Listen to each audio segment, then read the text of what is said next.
Glória a Deus, aleluia na paz do Senhor. Amém. 1 Coríntios, aleluia, capítulo 10. Estive meditando essa palavra hoje de manhã. 1 Coríntios 10, nós vamos ler do 1 ao 13. Glória a Deus.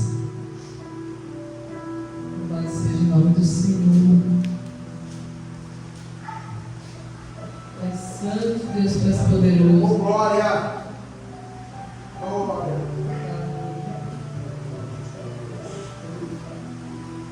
Maravilhoso.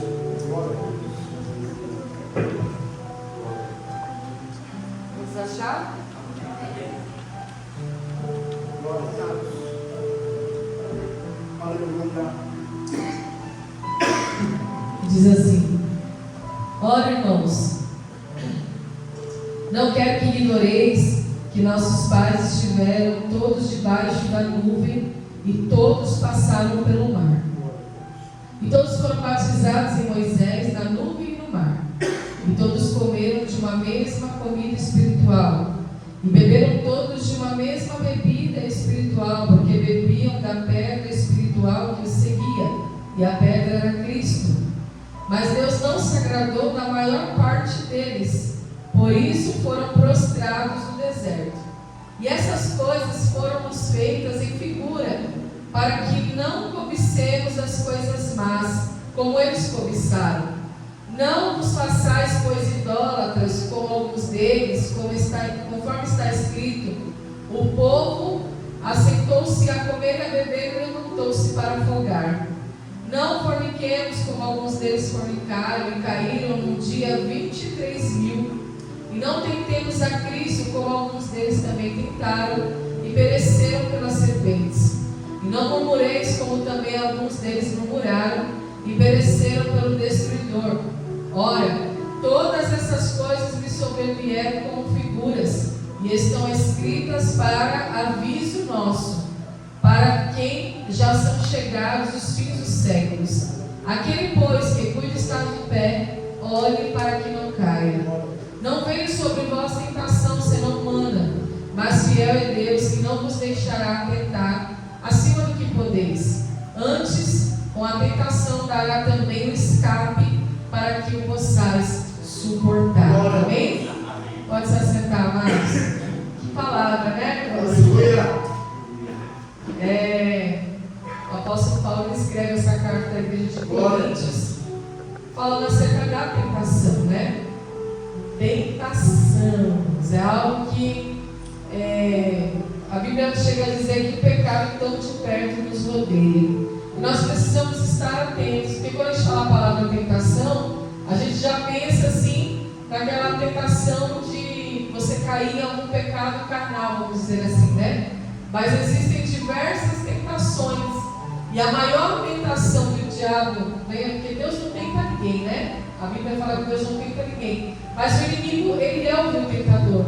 E eu acredito que a maior tentação que o diabo ele tenta contra as nossas vidas é minar a nossa fé, né? Minar a nossa fé. Eu acredito que ele trabalha muito nessa área, principalmente agora que nós estamos vivendo esse fim dos tempos, né? Na verdade, a consumação dos séculos, ela já é relatada na Bíblia desde quando Jesus veio para pregar o reino dos céus, né? Porque quando Jesus veio para pregar, ele falou: arrependei-vos, porque é chegado o reino dos céus. E a partir dali, na pregação de Jesus, já se inicia a consumação dos séculos, né? Porque ele veio para trazer esse divisor, ele veio para separar, né? O que crê e o que não crê, o que tem fé e o que não tem fé, o que vai verdadeiramente viver pela fé ou aquele que vai ceder à tentação do mundo, né? E o exemplo que Paulo dá aqui é o exemplo de quando eles estavam lá no deserto,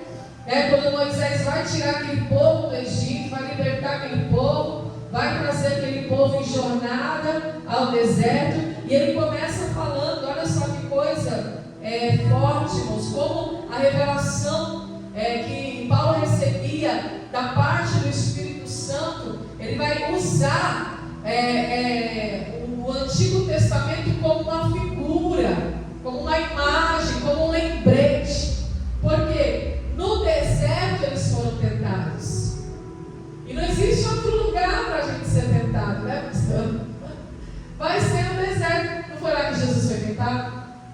E ele foi tentado onde? Na fé, né? Olha, se tu és o Filho de Deus, transforma, primeiro na identidade, né? Já primeiro vai tentar tocar na identidade, mas depois na fé, olha, transforma essas pedras em pães, ó. Aí Jesus vem com a palavra, está escrito, nem só de pão viverá o homem. Por que Jesus guerreia com a palavra? Porque a fé vem pelo ouvir e o ouvir da palavra de Deus. Então como que eu mostro que eu tenho fé? Quando eu guerreio com a palavra. Tudo que eu vou fazer eu faço com a Bíblia na mão, né? Se eu estou com a Bíblia na mão, estou com ela aqui na ponta da língua, né? Para guerrear. Então ele traz essa figura. Ele fala: irmãos, eu não quero que vocês ignorem que os nossos pais estiveram debaixo da nuvem, todos passaram pelo mar. O que Paulo está falando aqui? Dos milagres, do sobrenatural. Por quê? Esse povo que saiu do Egito, pastor, e seguiu peregrinando ao deserto até a terra prometida,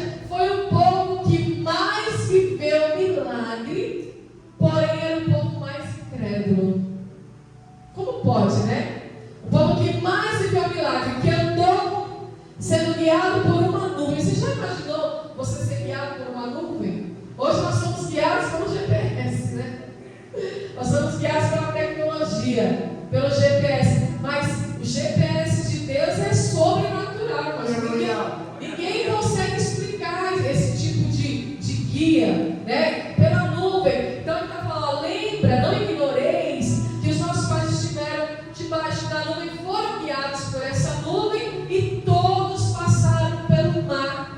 Então esse aí foi o primeiro grande milagre que esse povo que sai do Egito passa a experimentar. E como que você vai ser incrédulo, né? Diante de coisas tão sobrenaturais? Quantas coisas o Senhor já fez nas nossas vidas? Quantos milagres, quantas maravilhas o Senhor já fez nas nossas vidas?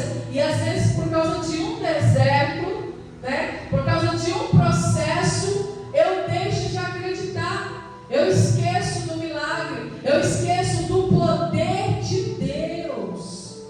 É a fé e o poder de Deus. É a palavra e o poder de Deus. É a escritura e o poder de Deus que caminham juntos. E todos foram batizados em Moisés. Olha o que ele fala. Aquele da honra a Moisés, né? Foram batizados em Moisés, na nuvem e no mar. Então, Moisés era o libertador ali, era o guia, né, na época, ali era a liderança que eles seguiam. Então, eles foram batizados, eles foram imersos onde? Na fé de Moisés. Porque quando Deus chama Moisés, como que ele está? Fugitivo, né? Ele sai lá do palácio, aí ele vai, encaminha, a Bíblia diz que no meio do caminho ele tem um atrito, um conflito com o homem, mata, né, um egípcio. Depois ele vai lá para apacentar as ovelhas, né, isso, o rebanho. Então ele sai de um patamar altíssimo, né, e desce o nível, assim, humanamente falando, socialmente falando, e ele está ali, né, praticamente sem destino, sem identidade, não é isso? Ele está ali apenas, ele sai daquele palácio onde ele foi criado, e agora ele vai apacentar o rebanho, tudo. E o que a Bíblia diz? Que no meio da sarça ardente, Deus se revela a Moisés, se manifesta a Moisés. E um homem que era tão entendido, irmãos, ele foi criado onde? No palácio, né? Ele foi considerado filho da filha de Faraó, neto de Faraó. Ou seja, ele estudou na melhor escola. Mas quando Deus se revela a ele fica gago. Ele não sabe falar. Ele não consegue falar. Imagina, ele tinha tanta sabedoria, ele estudou na melhor faculdade que já existiu, mas diante de Deus ele se perde, né? Ele não consegue falar, não, mas eu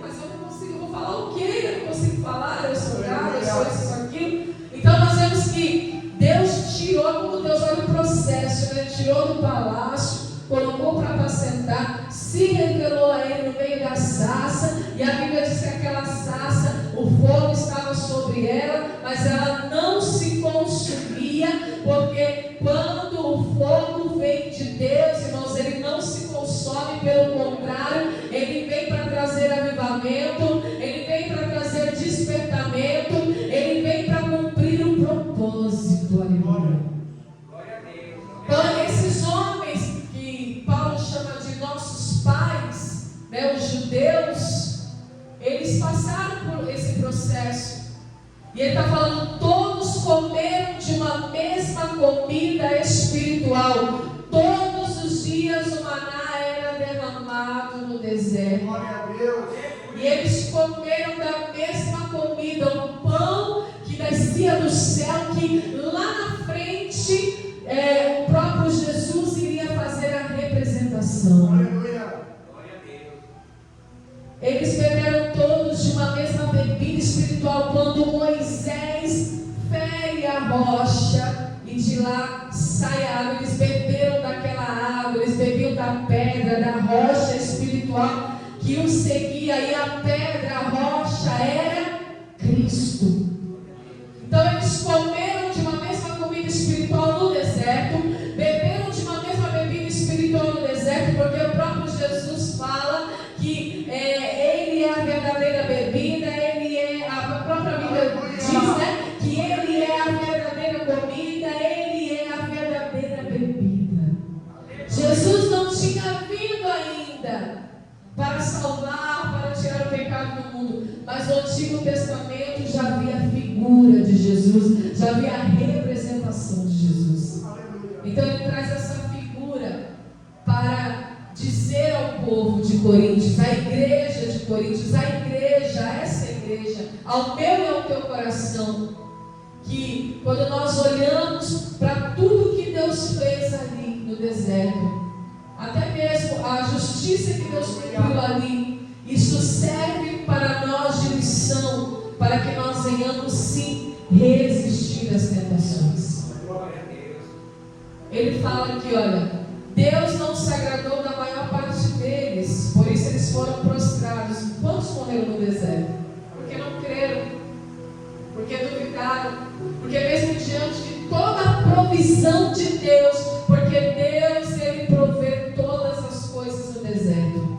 Diante de toda aquela provisão, a nuvem, a coluna de nuvem, a coluna de fogo, o mar que se abriu, o maná que descia do céu, a água que saía da rocha, todo esse milagre, ainda tinham pessoas que não criam, que eram incrédulas e também se tornaram idólatras.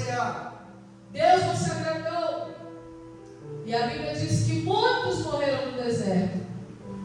E aí está falando, não façais idólatras, como algum deles. O povo, ele se assentou para comer e beber e levantou-se para folgar, né? Então o povo ficou ali idolatrando, e eles ficavam se lembrando também, em todo momento, Moisés, você nos trouxe aqui para perecer, Moisés, mas é a comida que servia lá no Egito, nós temos saudade da cebola, nós temos saudade do pepino, nós temos saudade da carne que era servir, tudo isso entra como idolatria. Aleluia. E olha aqui, e não forniquemos como alguns deles fornicaram e caíram num dia. 23 mil num dia morreram no deserto, porque o povo, o rebanho, né, de Moisés, o povo que Moisés guiava era um povo numeroso, porque quando eles saíram do Egito, até os egípcios ficaram preocupados, mas eles se multiplicam demais, né? Eles se multiplicam muito, eles ficaram preocupados, os egípcios, porque o povo hebreu se multiplicava demais, porque Deus era com este povo. Então 23 mil morreram num dia por causa do pecado. E aí no 9 ele diz: não tentemos a Cristo, como alguns deles tentaram e pereceram pelas serpentes. Vieram serpentes, né? Picaram eles e eles morreram no deserto. Não murmureis como também alguns deles murmuraram e pereceram pelo destruidor.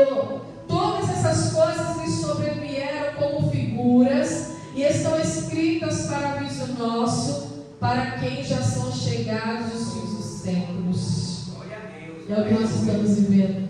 Então Paulo está falando, nós não devemos tentar a Cristo e também não podemos murmurar. Não tentar a Cristo e não murmurar.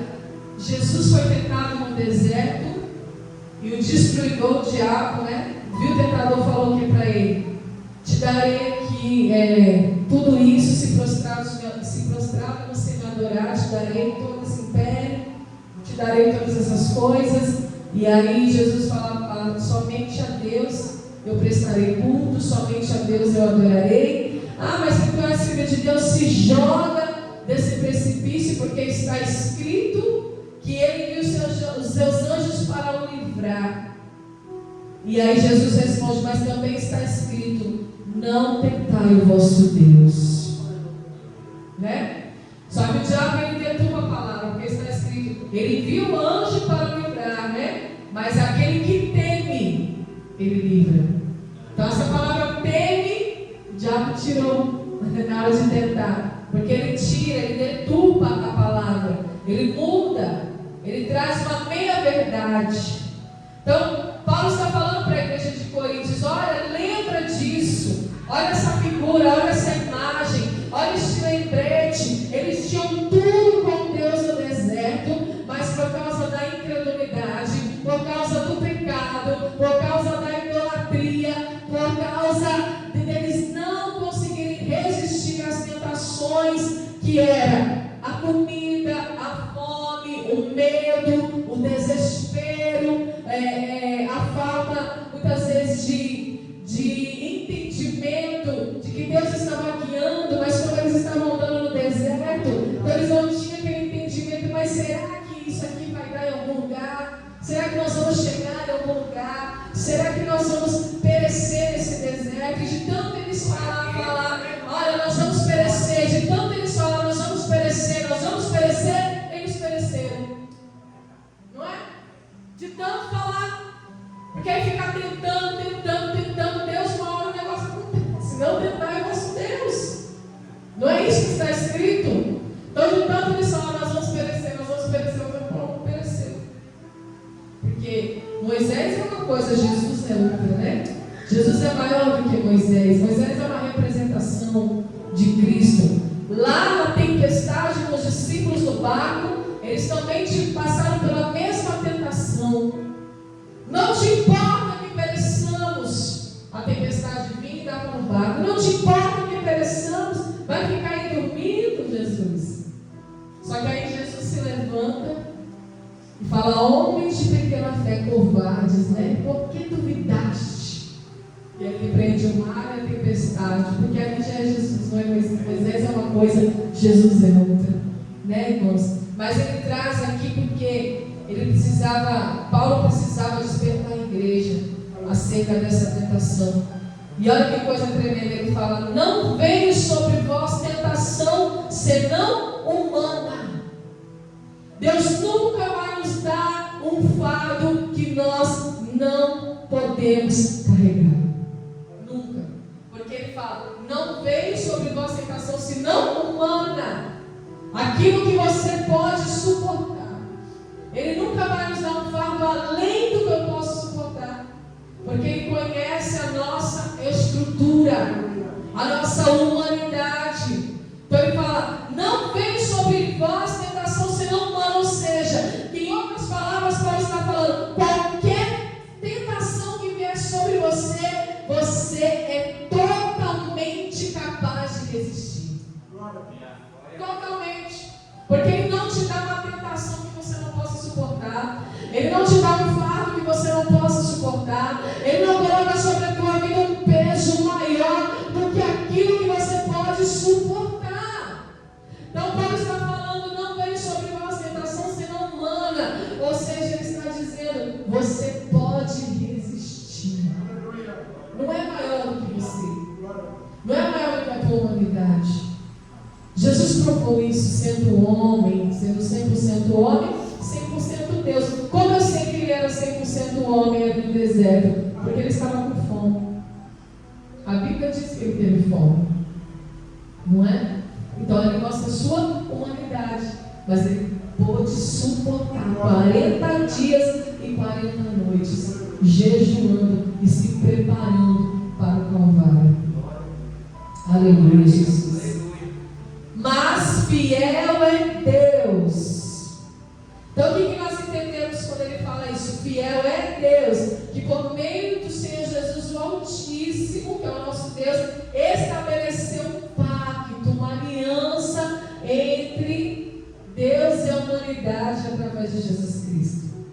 Então todas as minhas tentações, todas as minhas ansiedades, todas as minhas preocupações, todas as minhas lutas eu lanço em Jesus.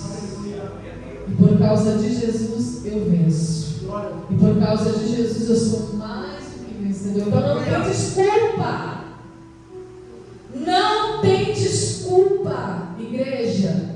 Mas fiel é Deus, que não vos deixará tentar acima do que podeis. Antes, com a tentação, Ele também te dá um escape. E quem é o escape? Jesus. Para que possais suportar.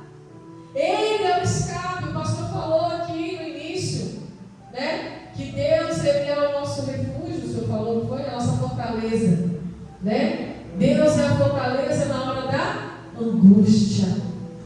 Acabou, né? Deus é a nossa fortaleza. Então, junto com a tentação, Ele dá também o escape. Então, vem a tentação, mas vem o escape, né? Vem a tentação, mas vem a porta aberta ali, que é Jesus, que é a porta das ovelhas, que é a palavra de Deus. A palavra é a porta de escape. Jesus é a palavra, Jesus é o verbo. No deserto, a mesma coisa. Moisés está vindo com o povo, e ali está vindo a tentação da fome, a tentação da desistência, a tentação da incredulidade, a tentação do medo, a tentação da perseguição. Mas o que a Bíblia diz? Que quando eles estão sendo perseguidos, Deus abre o mar vermelho, e aquele é o escape que Deus deu para provar que Deus estava guiando aquele povo, assim como Ele está guiando a tua vida hoje. Diante da tentação da fome, Deus, por que Deus enviou maná do céu para que todos comessem da mesma comida espiritual? Por que da mesma rocha saiu uma única água que matava a sede de todos? Porque Deus estava dando para eles uma única água espiritual. Esse é o escape. Junto com a tentação, Ele te dá o escape. Por isso que não existe tentação senão humana. O que significa isso? Senão humana. Significa que eu tenho acesso, que é possível, que é humano, junto com o poder de Deus. Aleluia. Porque Deus derramava o maná, mandava aquele maná, mas quem comia era o povo. Deus abriu o mar, mas quem passou foi o povo. Deus fez a água fluir da rocha, mas quem bebia era o povo.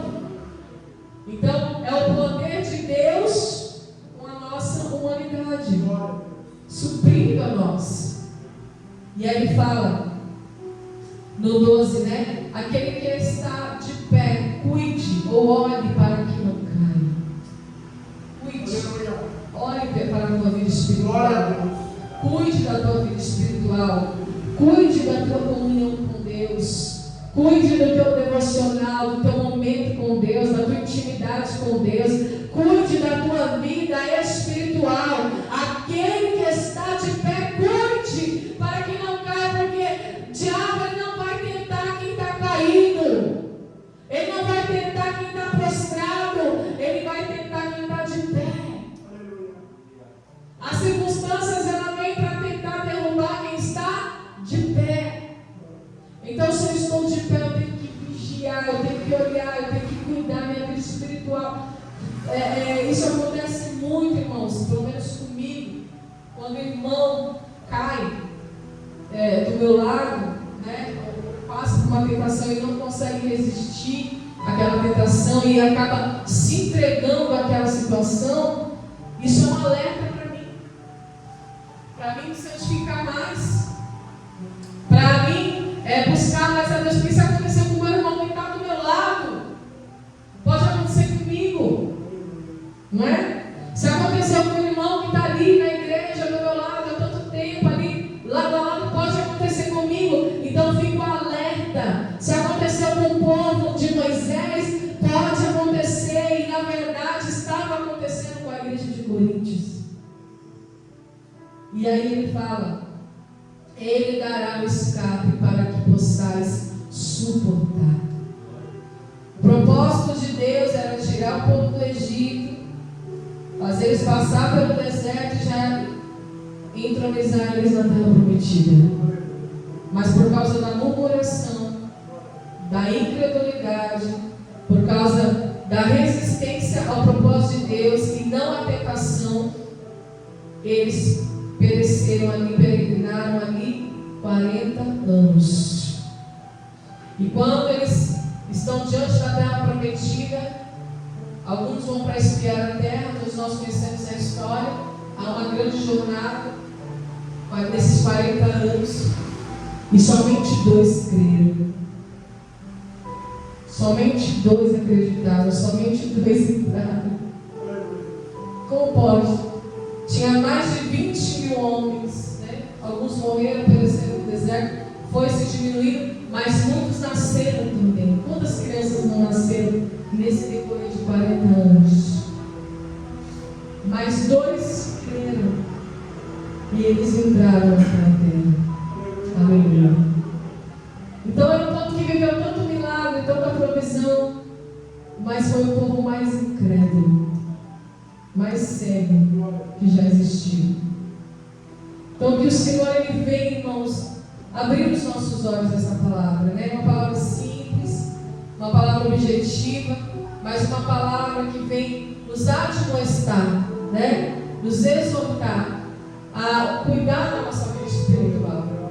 Porque o povo estava sendo conduzido por Moisés, um homem de Deus, vivendo tantos milagres, e mesmo assim pereceram. Então, nem todo aquele, né, que diz Israel, Israel, é israelita. Nem todo aquele que diz Senhor, Senhor, vai entrar no reino de Deus, né? Está assim escrito na palavra. Então nós temos que cuidar da nossa vida espiritual, irmãos. Mas cuidar mesmo. Não se distrair, ficar vigilante, ficar atento. Porque o diabo, ele também está atento. Ele também está de olho, porque a Bíblia diz que ele sabe que lhe resta pouco tempo. Ele também está ali, irmãos, com fúria, para tirar as pessoas do objetivo, do propósito de Deus, trazendo engano. Pessoas que não conseguem resistir à tentação, que não conseguem suportar, porque não buscam escape, porque não olha para o escape, mas olha para a tentação e acha grande demais, e se desvia da fé, e apostata da fé, e sai do propósito. Mas olha isso que Deus quer para nós nessa noite. Deus tem escape. Aleluia. Ele tem um escape, Ele tem uma saída, Ele tem uma porta aberta. Basta você se achegar a Ele. Porque a Bíblia diz: achegai-vos a Deus e Ele se achegará a vós. Glória a Deus.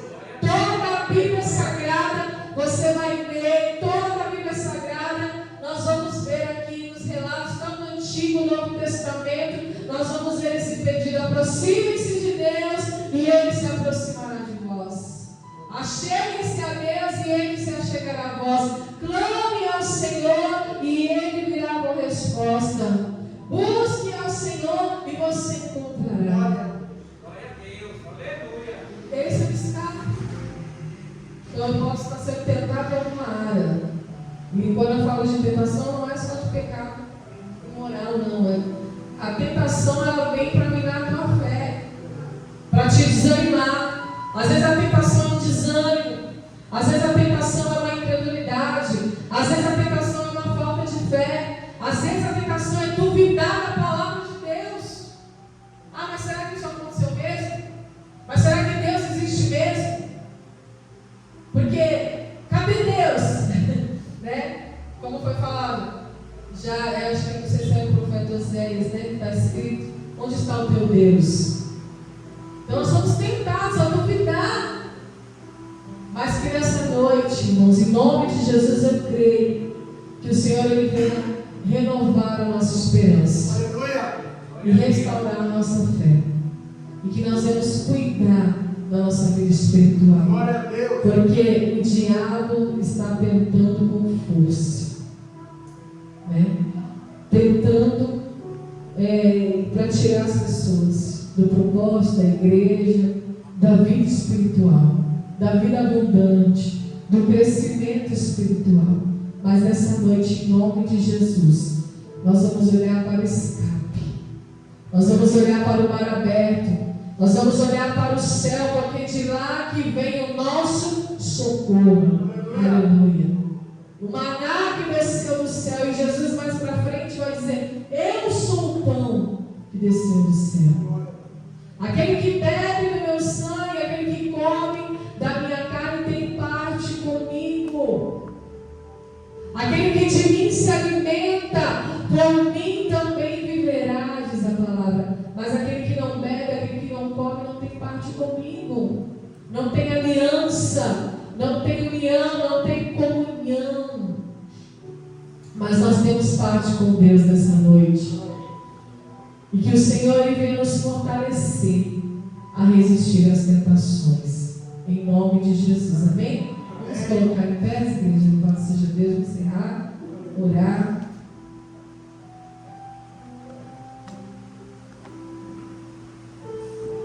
Glória a Deus, aleluia. Santo Espírito de Deus, Pai Santo, Pai bendito, nós te louvamos, Senhor, e te agradecemos, ó Deus, por essa palavra, Senhor.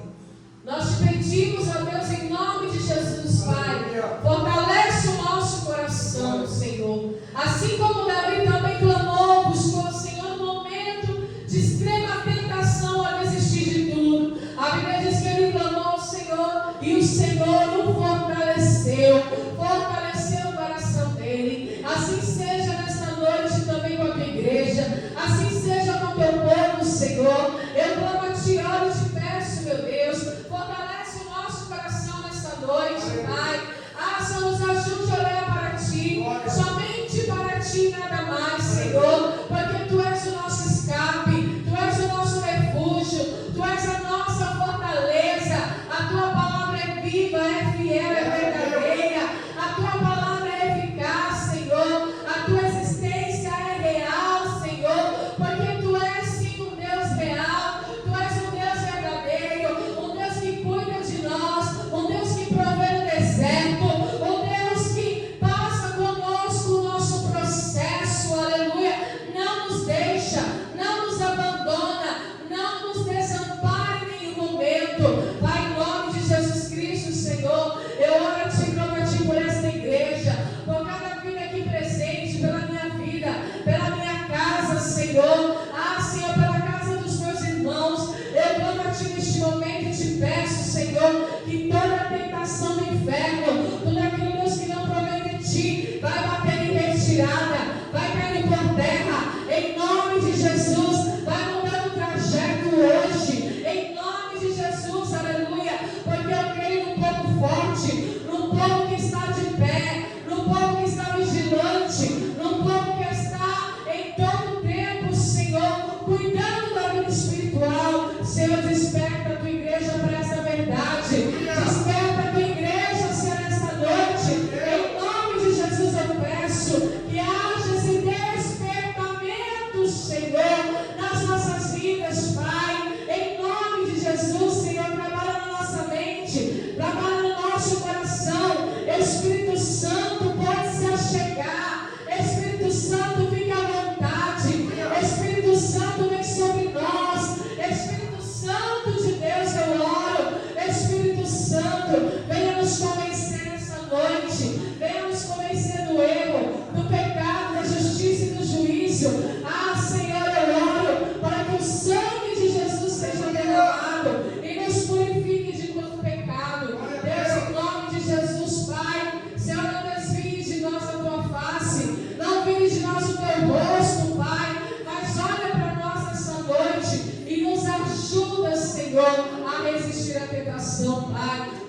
ajuda, Senhor, a crescer espiritualmente, nos alimenta, nos protege, nos guia, Senhor, dá-nos o livramento necessário, assim como o Senhor guiou aquele povo, um povo de dura serviço, um povo rebelde, Pai, como diz a tua palavra, mas ainda assim o Senhor teve misericórdia, ainda assim o Senhor guiou, o Senhor prometeu e o Senhor cumpriu na vida daquele povo. Mas nós não estamos como os que perecem, nós somos os que creem, Senhor. Nós não somos os que retrocedem, mas nós somos daqueles que vão adiante, que vão avante, meu Pai, crendo na promessa, crendo, meu Pai, que no tempo certo, na hora certa, o Senhor virá, Pai, e nos salvará, Senhor. O Senhor virá, Pai, com recompensa de Deus, com vingança de Deus, o Senhor virá, assim como está escrito em Isaías 35,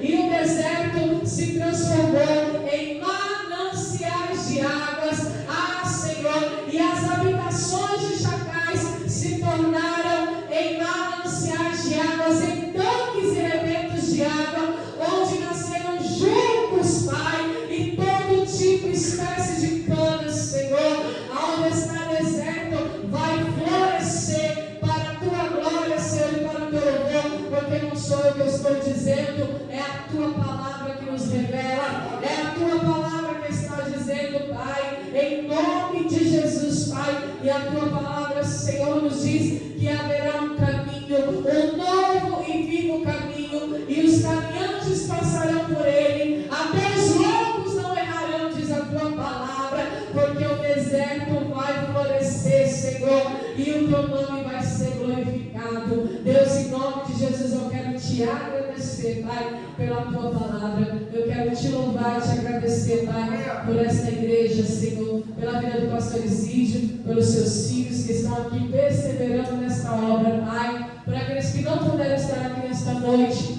mas eu sei que domingo estarão aqui, Pai, para dar o seu melhor, para louvar o Senhor, para adorar o Senhor. Nós entregamos essa obra nas tuas mãos, Pai. Nós entregamos nas tuas mãos, Senhor. Muitas vezes não entendemos o que acontece, Pai, o porquê da situação do deserto, mas nós confiamos e esperamos em Ti, porque a tua palavra diz que Deus trabalha para aqueles que nele esperam. Está escrito, o salmista declarou: inclina os teus ouvidos, Senhor, ao meu clamor, e escuta, Senhor, a minha súplica, e a Ti eu louvarei, Senhor, aleluia. Eu espero em Ti, a minha alma espera em Ti, Senhor. A minha alma espera no Deus vivo, e eu confio em Ti, Senhor. Deus trabalha para aqueles que nele esperam. E eu creio e eu espero. A tua palavra diz: entrega o teu caminho ao Senhor, confia nele, e o mais ele fará. E o mais ele fará. E o mais ele fará. Eu posso ver Moisés dizendo para aquele povo: entrega o teu caminho, o caminho é a vida, é a jornada, é a tua vida. Entrega a tua vida ao Senhor, confia nele, e o mais ele fará, aleluia. Foi isso que Deus fez naquele deserto. Ele fez todas as coisas, o mais ele fará. E eu creio nisso, Senhor, que o mais o Senhor fará. E o Senhor tem mais para esta igreja. O Senhor tem mais para este ministério. O Senhor tem mais para o teu povo. O Senhor tem mais para aquele que é fiel, para aquele que não retrocede, para aquele que confia e acredita. Aleluia. E assim, Senhor, eu te peço e te agradeço no nome de Jesus. Amém? Glória a Deus. Quero chamar aqui o pastor para dar bênção. Encerrar. Amém, pastor? Deus abençoe. Aleluia, Jesus. Que a graça do nosso Jesus Cristo, o grande amor de Deus, a doce colaboração do Espírito Santo de Deus, esteja com